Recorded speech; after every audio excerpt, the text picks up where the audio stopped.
Hey everyone, Brian here. So this is a video for a customer that's not driven an automatic car before and he's taking a lend of this particular car. But you know what, if you're going from a manual to an automatic, it might be useful for you.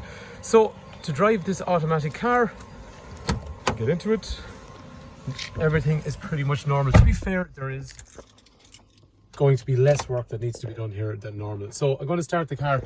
To start the car, I need to have my foot on the brake. So foot on the brake, turn the key. That comes on, turn the key all the way. What's important is when my foot's been on the brake, this is to tell me the car is running. For the reason is sometimes when you start one of these cars, it might start in the engine mode, which is fine. That means you can hear the engine, no problem. You know it's running. It might start in the battery mode, which means you will hear nothing. So the only way that you know this car is running is going to be when you see that little green symbol in through there. The car is now running. In this case, I'm going to have to go backwards. So to select gears, so my left foot is always going to sit over here. Oops. My left foot's always going to sit over here. My left arm is going to do very little.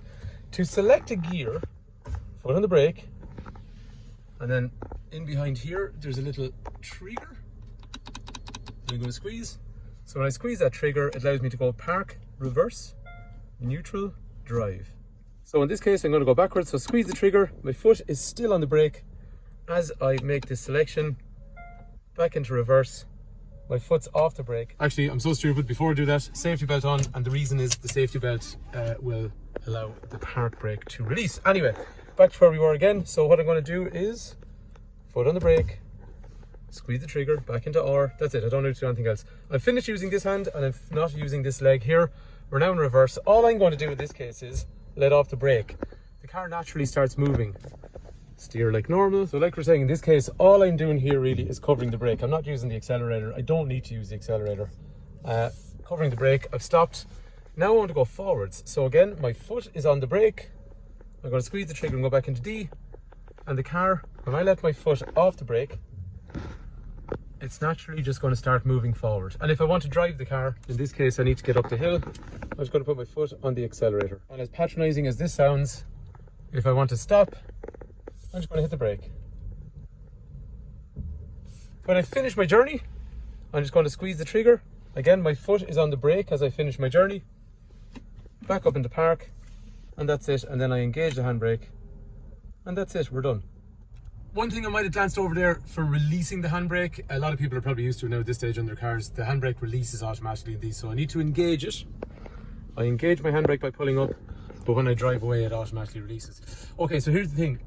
Automatic car, don't think about it like a car. If you try and think about it like a manual car that you're used to, then you'll try and do manual car things.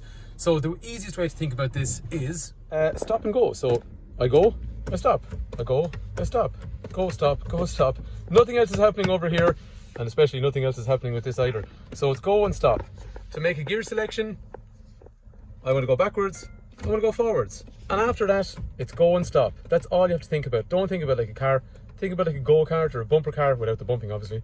That's it. So go, stop, and which direction do I want to go, forwards or backwards? That's pretty much it. Hopefully that is useful for the customer that needs to pick up this car, and anyone else that hasn't been used to driving one of these cars.